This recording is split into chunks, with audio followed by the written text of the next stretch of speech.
Second সেটের প্রথম কোশ্চেনে কি বলেছে যে মহাকর্ষীয় ধ্রুবকের মাত্রীয় সংকেত নির্ণয় কর।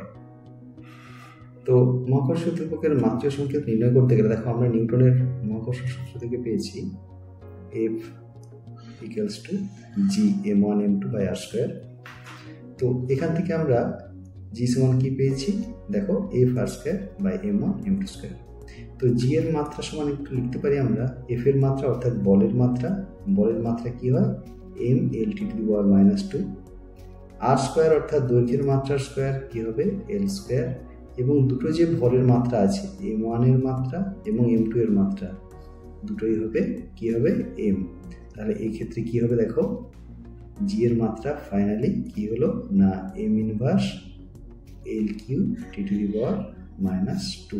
ওকে, তো চলো আসছি নেক্সট কোশ্চেনে কি বলা আছে যে 1 কেজি সীসার ওপর পৃথিবীর আকর্ষণ বেশি না 1 কেজি সীসার ওপর পৃথিবীর আকর্ষণ বেশি না 1 কেজি পৃথিবীর ওপর 1 কেজি সীসার আকর্ষণ বেশি। তাহলে 1 কেজি সীসার ওপর পৃথিবীর আকর্ষণ না পৃথিবীর ওপর 1 কেজি সীসার আকর্ষণ কোনটা বেশি। দেখো মহাকর্ষের সংজ্ঞা অনুযায়ী কি বলা যায় যে কোনো দুটি বস্তু কণা কি করবে না পরস্পরকে সমবলে আকর্ষণ করবে। ভালো করে লক্ষ্য করো, এটা সমবলে আকর্ষণ করবে, এবং এই বল বস্তু কণা দুটির কিসের গুণফল না ভরের গুণফলের সমানুপাতিক, এবং ওই উভয়ের উপর সমপরিমাণ বল প্রযুক্ত হবে কেন না দুটোর ভরের গুণফল বলা আছে। দেখো বুঝতে পেরেছো? তাহলে দেখো যত ছোট ভর হোক অথবা যত বড় ভরই হোক এটা ডিপেন্ড করছে কার উপর দেখো দুটো ভরের কিন্তু গুণফলের উপর, এটা পার্টিকুলার কারোর একার ভরের উপর ডিপেন্ড করছে না।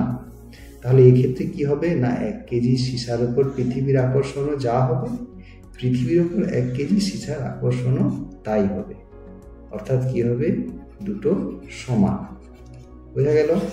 তো চলো আসছি নেক্সট কোশ্চেনে বলা হয়েছে যে চাঁদে কোনো বায়ুমণ্ডল নেই কেন। চাঁদে কোনো বায়ুমণ্ডল নেই তো কেন এটা ব্যাখ্যা করতে বলা হয়েছে। দেখো চাঁদের ভর তো পৃথিবীর তুলনায় অনেক কম, তাই তো, এবং চাঁদের মুক্তিবেগের মান প্রায় 2.4 কিলোমিটার পার সেকেন্ড, যেটা পৃথিবীর ক্ষেত্রে কত ছিল বলতো? পৃথিবীর ক্ষেত্রে ছিল কত 11.2 কিলোমিটার পার সেকেন্ড ছিল। খেয়াল করো, তাহলে অনেক কম। আবার সাধারণ উষ্ণতায় বিভিন্ন গ্যাসীয় অণুগুলির আরএমএস বেগের মান এই একই ক্রমের হয়, অর্থাৎ বিভিন্ন গ্যাসের যে অণুগুলোর আরএমএস বেগ হয় ওই আরএমএস বেগের মান কিন্তু এই মানের খুব কাছাকাছি হয়। এছাড়াও যখন সৃষ্টি হয় তখন চাঁদের উষ্ণতা তো অনেক বেশি ছিল, এবং উষ্ণতা অনেক বেশি থাকার জন্যে আরএমএস বেগটা অনেক বেশি ছিল।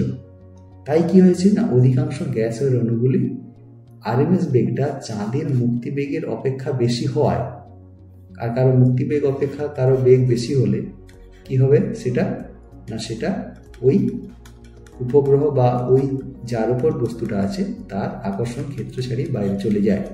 তো সেক্ষেত্রে চাঁদের ক্ষেত্রেও সেই একই কেস ঘটেছে, এবং এই জন্যই চাঁদে বলো বা বুধের ক্ষেত্রেও তাই কোনো বায়ুমণ্ডল নেই। ওকে, চলো নেক্সট কোশ্চেন আসছে। যে নেক্সট কোশ্চেন বলছে অভিকর্ষীয় ত্বরণ কাকে বলে, অর্থাৎ কি এক্সিলারেশন ডিউ টু গ্রেভিটি, অর্থাৎ যাকে আমরা স্মল জি হিসেবে চিনি। সেই জি কি না এর ডেফিনেশন হবে, দেখো এটা ডেফিনেশন পার্টিকুলার ডেফিনেশন, এটা দেখো যদি এর মান চাই এককের মান কত বা একক কত তখন এটা 2 নম্বর আসতে পারে, আর না হলে যদি শুধু ডেফিনেশন চায় শুধু ডেফিনেশন কিন্তু 1 নম্বর। ওকে, তো সেভাবেই করা আছে, যদি 2 নম্বর হয় তোমরা এর মানটা প্রমাণ মানটা লিখবে। তাহলে কি না অভিকর্ষ বলের ক্রিয়ায় অবাধে পতনশীল কোনো বস্তুতে যে নিম্নাভিমুখী ত্বরণের সৃষ্টি হয়।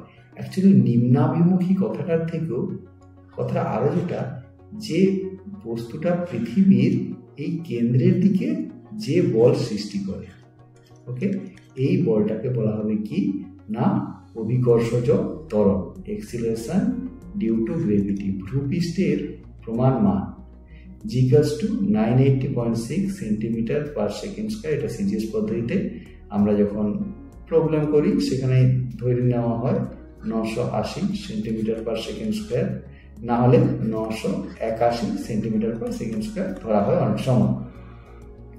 তো এটা এসআই পদ্ধতিতে কি হবে, 9.81 আমরা ধরি, 9.81 মিটার পার সেকেন্ড স্কয়ার। তো এটা পার্টিকুলার মানটা কত, 9.806, এবং এপিএস পদ্ধতিতে মান 32.2 ফুট পার সেকেন্ড। চলো নেক্সট কোশ্চেন। নেক্সট কোশ্চেন হলো পৃথিবীর কেন্দ্রে অভিকর্ষজ ত্বরণের মান কত? পৃথিবীর কেন্দ্রে অভিকর্ষজ ত্বরণের মান।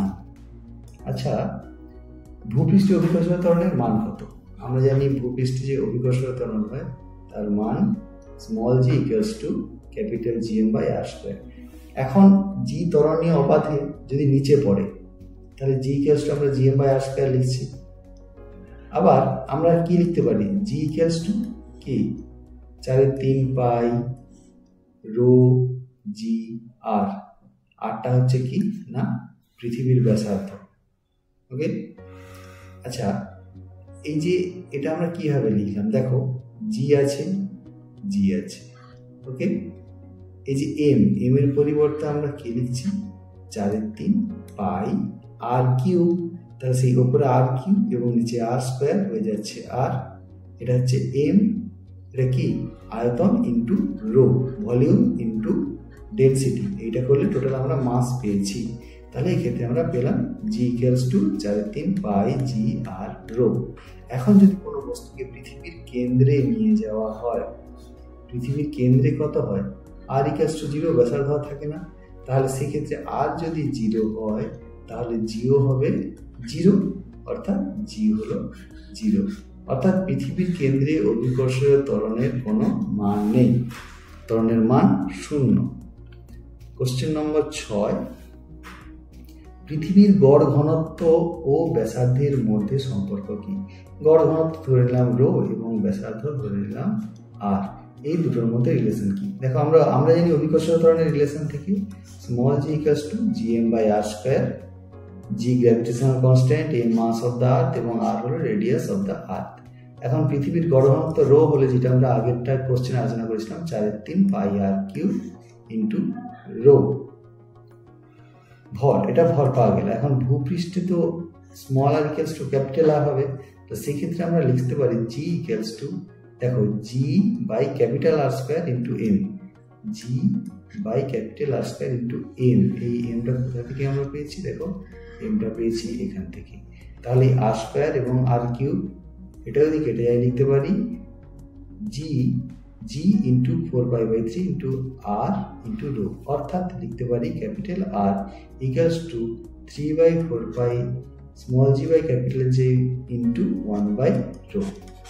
ওকে, এটা কার রিলেশন পেলাম, দেখো গড় ঘনত্ব এবং ব্যাসার্ধের মধ্যে রিলেশন। তো যারা এই কোশ্চেনগুলো তুলতে পারছো না বা যারা কোশ্চেনগুলো চাইছো, পিডিএফ আকারে তোমরা পেয়ে যাবে, ডেসক্রিপশন বক্সে লিঙ্ক দেওয়া থাকবে। তোমরা পিডিএফ যে কোর্সটা আমি লঞ্চ করেছি, ওই পিডিএফ কোর্সটা তোমরা নিতে পারো। যাদের টাইম থাকবে তারা তুলে নিতে পারো, এবং যাদের টাইম থাকবে না, যারা চাইছো যে লাইফ টাইম অ্যাক্সেস করতে পারবে একটা নোটকে, যেটা তোমাদের পরবর্তীতে জেই বলো বা নিট বলো বা যে কোনো হাই এডুকেশনের জন্য যেসব কম্পিটিটিভ এক্সাম বলো, সেই কম্পিটিটিভ এক্সামের ক্ষেত্রে যেসব একদম তোমার একদম ফাউন্ডেশন লেভেল থেকে তোমার একদম অ্যাডভান্স লেভেল পর্যন্ত প্রবলেমগুলো আলোচনা করা হয়েছে এখানে। এগুলো তোমরা চাইলে পিডিএফ ফরম্যাট আকারে এই কোর্সে তোমরা এনরোল করতে পারো। পৃথিবীর ভর অপরিবর্তিত রেখে যদি তার ব্যাসার্ধ 1% হ্রাস হয় তাহলে পৃথিবী পৃষ্ঠে অভিকর্ষজ ত্বরণ কত শতাংশ পরিবর্তিত হবে? দেখো আমরা জানি অভিকর্ষজ ত্বরণের আমরা সূত্র জানি, small G equals to capital G M by R square. এখন উভয় দিকে যদি আমরা লগ নিই তাহলে log G equals to log G M minus log R square. এগুলো আমরা আলোচনা করেছিলাম প্রথম চ্যাপ্টারে সমাকলন। ওকে, সমাকলনের আমরা যখন ধারণা নিয়েছিলাম তখন পেয়েছিলাম লগ নিলে ওপরটাতে যা হবে মাইনাস হয়ে সেটা নিচেরটা আসবে লগ আর স্কয়ার। ওকে, তো এইভাবে log G M by 2 log r উভয় পক্ষে অবকলন করে dg by small G equals to -2/dr/r। এবার ব্যাসার্ধ যদি 1% হ্রাস পায়, কত dr/r, তাহলে হচ্ছে 1% হ্রাস পাচ্ছে, তাহলে dg/g কত হবে 2 × 1/100, তাহলে 2/100। সুতরাং g এর শতকরা পরিবর্তন হবে দেখো 2/100 × 100, 2%। ওকে, তাহলে g এর মান কত না 2% বৃদ্ধি পাবে। চলো ফিরছি এবার পরবর্তী কোশ্চেন নিয়ে আমরা আলোচনা করছি যে পৃথিবী থেকে h উচ্চতায়, ওকে, পৃথিবী থেকে h উচ্চতায় ও x গভীরতায় অভিকর্ষজ ত্বরণের মান সমান। তো দেখো একটা বলা আছে যে h এবং x উভয়ই কি পৃথিবীর ব্যাসার্ধের থেকে অনেক ছোট, তাহলে এই x ও h এর মধ্যে সম্পর্ক নির্ণয় করো। দেখো বলেছে h উচ্চতায় যা ত্বরণ, তো আমরা জানি h উচ্চতায় ত্বরণ কত হয়, যদি আমরা g1 হয় h উচ্চতায়, তাহলে g × 1 - 2h/r। আবার x গভীরতায় ত্বরণ হবে g2 যদি ধরা হয়, g = 1 - x/r। এই দুটো সমান, বলেছে g1 = g2, তাহলে যদি আমরা এই রিলেশনটা দুটোকে সমান করি, সেখান থেকে আমরা পাবো x = কত 2h। এটাই হচ্ছে প্রয়োজনীয় রিলেশন। চলো এরপর আসছি আমরা পরবর্তী প্রশ্নতে। পরবর্তী প্রশ্নে কি বলেছে যে পৃথিবীর ভর স্থির রেখে তার ব্যাসার্ধের মান অর্ধেক করা হলে অভিকর্ষজ ত্বরণ ও ওজনের কিরূপ পরিবর্তন হবে। তো দেখো ভূপৃষ্ঠে অভিকর্ষজ ত্বরণ কত না g = Gm/r², ওজন কত w = m × g।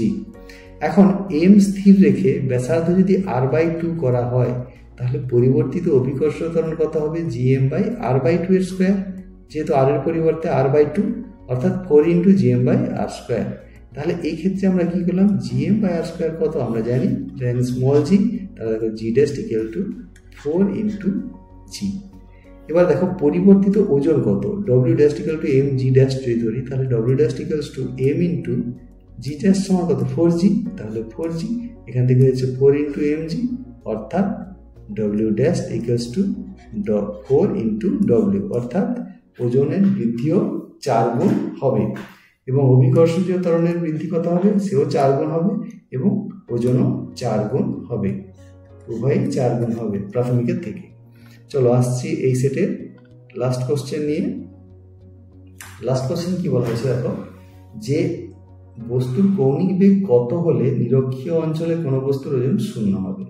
আচ্ছা দেখো আমরা জানি যে যদি থিটা অক্ষাংশ নিই, এই থিটা অক্ষাংশের ক্ষেত্রে এই ক্ষেত্রে কি হচ্ছে না অভিকর্ষজ ত্বরণ হয় যে g θ = g - ω²r cos²θ, যেখানে থিটাটা অক্ষাংশ।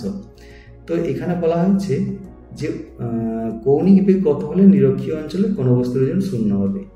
দেখো কৌণিক বস্তুর ওজন 0 হতে গেলে কি করতে হবে, GEQ 0 হতে হবে ইকুইটোরিয়াল অঞ্চলে, নিরক্ষরেখায় GEQ যদি ধরা হয়, তাহলে কি হবে না g - ω²r = 0, অর্থাৎ ওমেগা অর্থাৎ এখান থেকে কি লিখতে পাচ্ছি, ওমেগা √g/r। ওকে, তাহলে ওমেগা √g/r, তাহলে কৌণিক বেগের মান হতে হবে ওমেগা √g/r।